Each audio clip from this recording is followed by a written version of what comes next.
د علق مبارکه سوره چې د قرآن عظیم الشان شپږ سوره ده په مکې معظمې کې را نازله شوې ده 19 مبارک آیاتونه لري تلاوت او پښتو ترجمه یې له لومړي آیت څخه اورئ بسم الله الرحمن الرحیم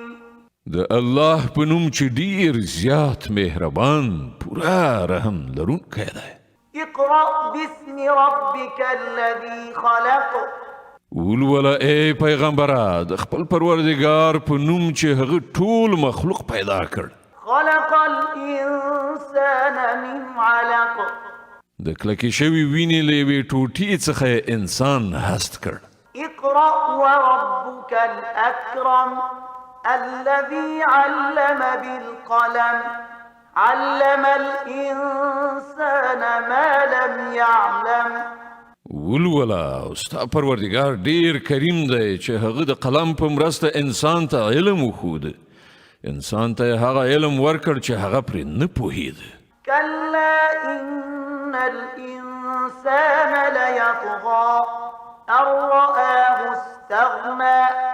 هیڅکله داسې نه ده انسان سرکشي کوي په دې اساس چې هغه خپل ځان بې نیازه ویني إن إلى ربك رجعا په داسې حال کې چې ورګرځېدل ارومرو همدا ستا د پروردګار په لوري دي أرأيت الذي ينهى عبدا إذا صلى ته ګورې هغه څوک چې یو بنده یعنی محمد منع کوي کله چې هغه لمونځ کوي أرأيت إن كان على الهدى أو أمر بالتقوى ستا څه ګمان دی که هغه بنده په سمه لاره وي یا د پرهیزګارۍ ښودنه کوي أرأيت إن كذب وتولى ستا څه ګمان دی که دا منع کوونکی شخص حق دروغ ګڼي او مخ واړوي ألم يعلم بأن الله يرى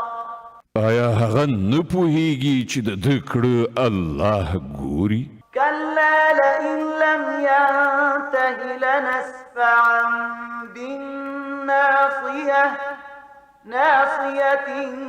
كاذبة خاطئة هیڅکله داسې نه ده چې ګمان کوي که هغه له دغو کړو څخه لاس وانخلي نو موږ به یې د وچولي ویښته څڼې ونیسو را به یې کاږو د هغه وچولي چې دروغجن او ډیر زیات خطاکار دی فليدع ناديه سندع الزبانية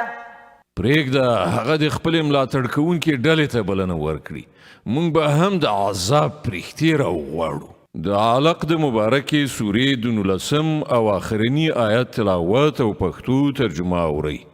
د دې آیت په اورېدلو سره یوه د تلاوت سجده واجبه کیږي كلا لا تطعه واسجد واقترب هیڅکله داسې نه ده چې دی وایي د هغه خبره مه منه او سجده وکړه او د خپل پروردګار نږدېوالی وګټه